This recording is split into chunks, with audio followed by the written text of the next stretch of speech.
මේ කමල් ප්‍රසාද් කියලා එක සක්කිලිලත් ගඳ පඩයක් දාලා තියෙනවා කමෙන්ට් එකක්. දනා ගූ කන වීඩියෝ එකක් ඕනි ගැම්මට කියලා. ඔන්න ගැම්මට එහා පැත්තේ උඩහ පාරේ ඉන්න රෙක්සි කියලා බැල්ලියක්. ඒ බැල්ලිගේ බැටි මං ගෙනල්ලා තියෙන්නේ. ඔන්න බරු නම් බැටි ටික. අපි බලමු මේකේ එන ස්මෙල් එක කොහොමද කියලා. මාරම රොමැන්ටික් පුක් ගඳක් එන්නේ. මේ බලපන්.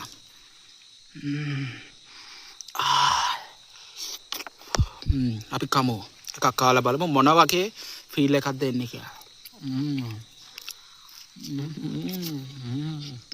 පරමරහයි. අස්සසම බරක් කාලා බලපල්ලා මම රහක් වෙන්නේ. කියන්න බැටතරන් රහයි. කාලා ගිලලක් පෙන්නන්න. තව තියෙනවා බලු බැටි මේ පිරිස. අතිතරන් දාගෙන කන්න පුළුවන්.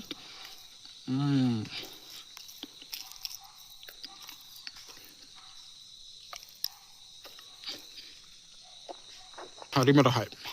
පුදුම රහක් තියෙනවා. එන පුග්ගන්සට ෆීල් වෙන මේකෙන් ෆීල් වෙන පුග්ගන්සට මට මාර විදියට ඇක්සෙන්ට් වෙන්නේ නගින්නේ. මේ බලන්න.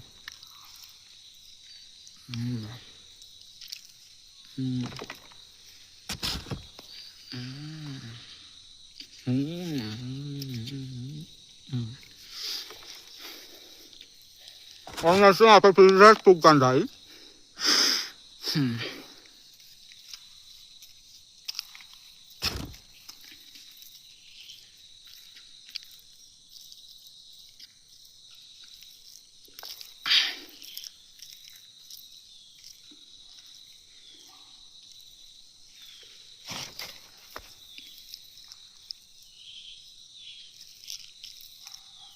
मैं मुँह मना करना मसवान सारा मैं खाना में डाल लो साथ तो अलग अलग खाना रसाई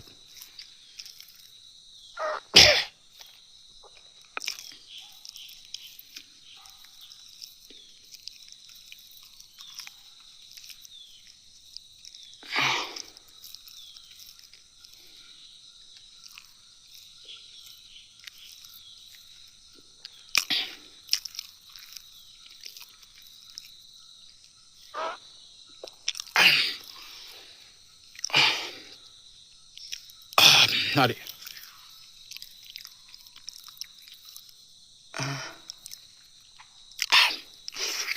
ඇත්තටම මාරම රොමැන්ටික් පුක් ගඳක් ෆීල් වුණා. රෙක්සි කියන පැල්ලිගේ බැටි මම බලංගේ බැටි කන්නේ නැහනේ. ඇත්තටම හරිම රසයි. ඔයාලත් බලු බැට්ටක් කාලා බලන්න.